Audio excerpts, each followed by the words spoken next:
fear, self-doubt, self-esteem, indecision because of fear. These are serious things that hit us at different points in our life. Right now, you may be perfectly fine, or you may be in a situation where you're struggling, where you're down and you don't know what to do and you're afraid to make a move. You have no aim, no focus, no goal, and you're just asking, what can I do? What should I do? How can I overcome this? And I want to bring you to the idea of three C's: character, courage, and conviction. Once again, I'm going to say that: character, courage, and conviction. Okay? Character is built up by courage and integrity. Courage is led by one's convictions. So I always think that looking at warrior cultures is a very interesting thing. For those like you that know, I've done martial arts for over a decade.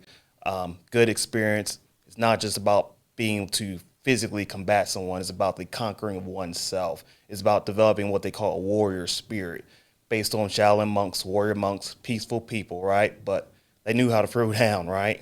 But there's a warrior spirit. It's the same thing when we watch the Spartan movies, right? We're like, oh man, these guys, they're serious. They're going at it. Or you watch a Navy SEAL movie or anything like that. You see a level of intensity, a level of self control. You might say it's fearlessness, but every warrior has fear. It doesn't go away, but yet they charge forward. And you might ask, like, I want to be like that. How do I get there? You see their character, right? And their character comes from their courage. Courage does not exist without fear. You have to have something that you're afraid of to have courage. I was recently reading this book. It's an amazing book. So even if you're not a military type person, you want to read something a little bit about leadership, or if you like the military or in the military, check this book out. It's called Small Unit Tactics Handbook. U.S. Army Special Forces Ranger Airborne Small Units Tactics Handbook. The writer's name is Paul D. Lefevre. Paul D. Lefevre. He was a special operations guy who also has like a degree from divinity school as well. He's smart and he's a warrior. He's a warrior. So in this, he was talking about leadership characteristic traits. And I came across something, and this is very important for me because I've had my own struggles recently, my own fears, my own worries, right? We oftentimes teach from our own struggles, right? Courage. This is what I'm reading from page 228. Courage. As we have seen, courage is acting on one's own convictions despite the consequences. I'll read that part again for you. As we have seen, courage is acting on one's own convictions despite the consequences, and involves both a physical and moral dimension. And involves both a physical and moral dimension. He goes on, and this may not pertain as much to us, but he goes on to say, physical courage requires overcoming fears of bodily harm and doing one's duty. And duty is not just martial, okay? It's one's duty in life. Courage involves taking risk in combat in spite of fear of wounds or even death. According to Marshall de Saxe, courage is the first of all qualities in a leader. And in Clausewitz's estimation, because war is the presence of danger, courage above all things is the first quality of a warrior. Courage is above all things the first quality of a warrior. Sticking to one's duty, following one's own convictions. See, what you have to have is conviction. That conviction will make you make the hard decisions when you don't know what to do, when you are afraid. You look at military forces, people are in combat. What propels them forward? The point that they're fighting for their brother or sister or whoever you want to call them in arms right next to them. It's not just the amazing patriotic view, it's that they care for the person right next to them. That is their brother, their sibling, however you want to call them. And they will lay down their life for them. They want them to come back home.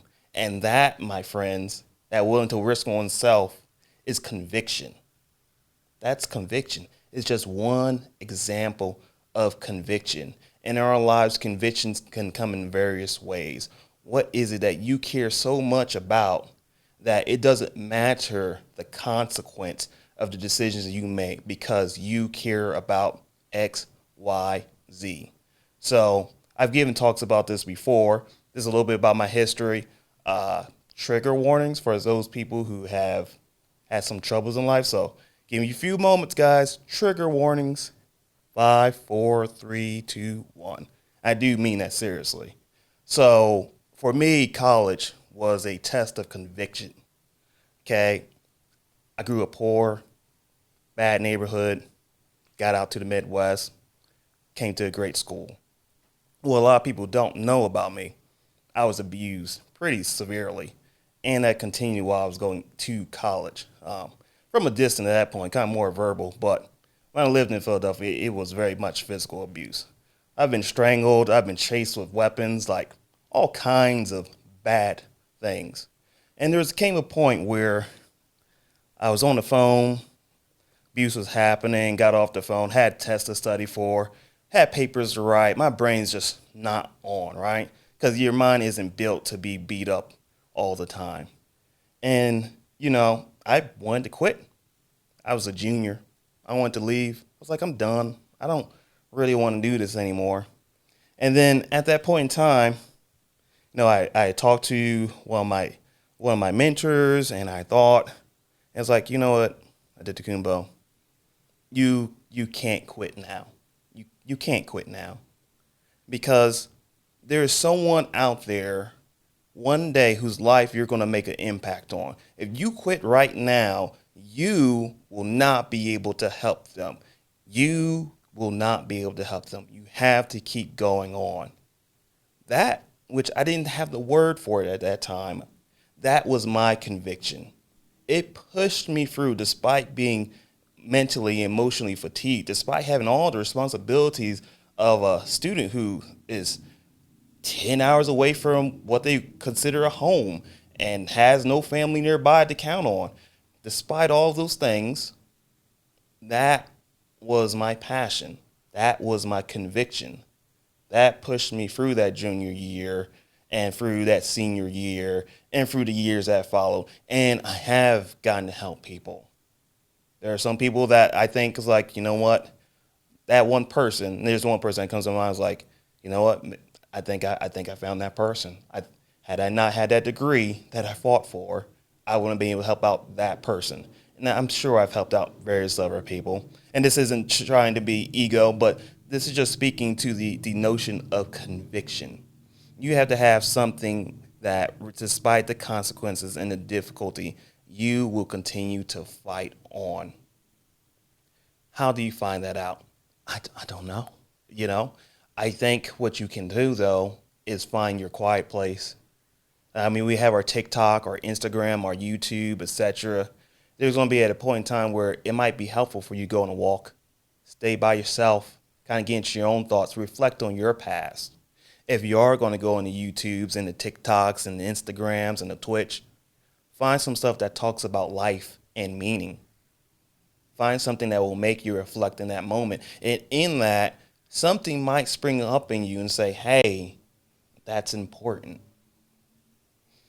But once you start to find your conviction, you need to hold on to it. Your convictions can be eroded. They can be lost.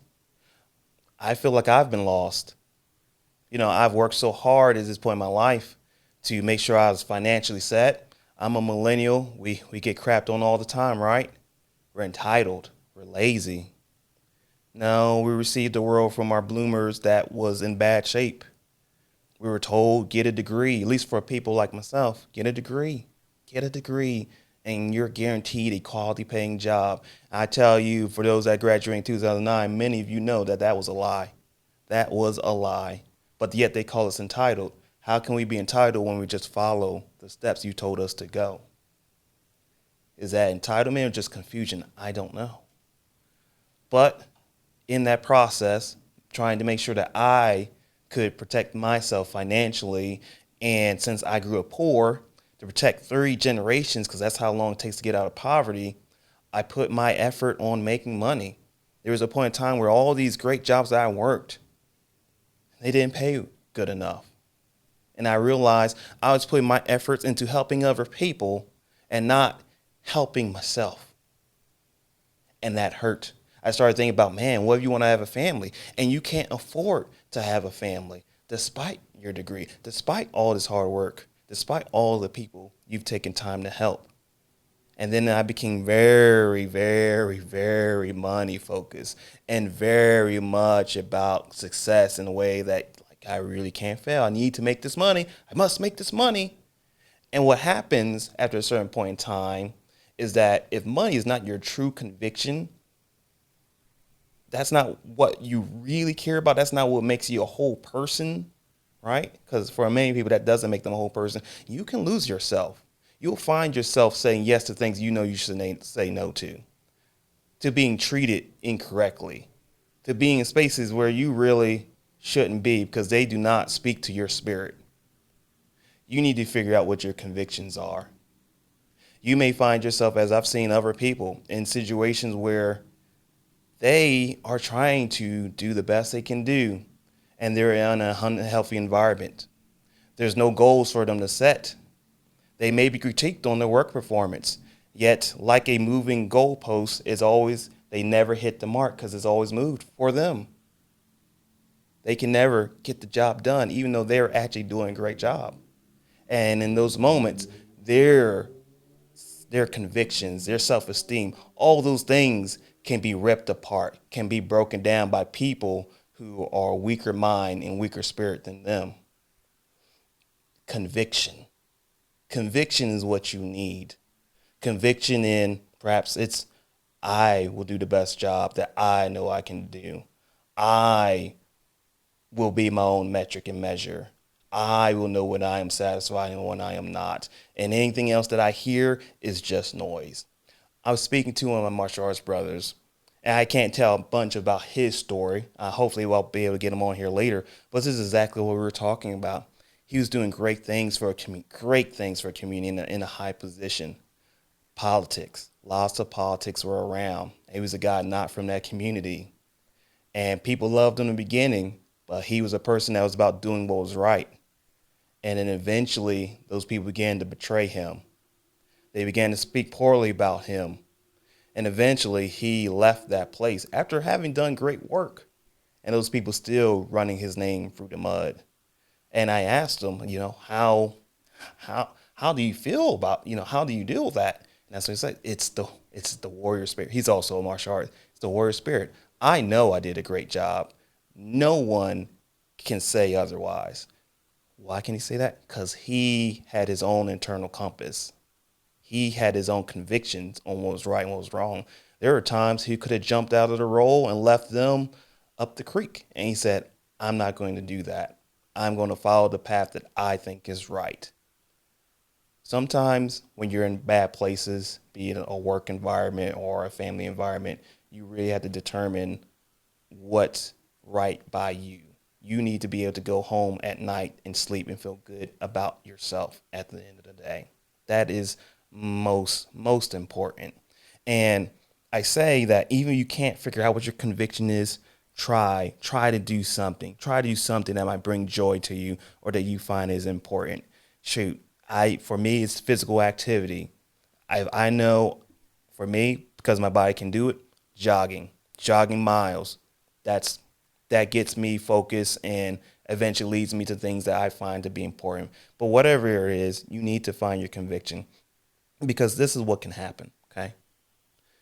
You can find yourself in a dark place, in a bad community, right? And what was the saying that if you stare in the void long enough, the void stares back into you?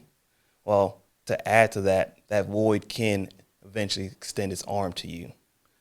And you must never take that hand. You must never take that hand. It is so vital for you to understand what is important and what things you will accept and what things you will not. It is vitally important. You can become a terrible person. You can lose your life. You can harm the lives of others. I've seen people who have been so bitter.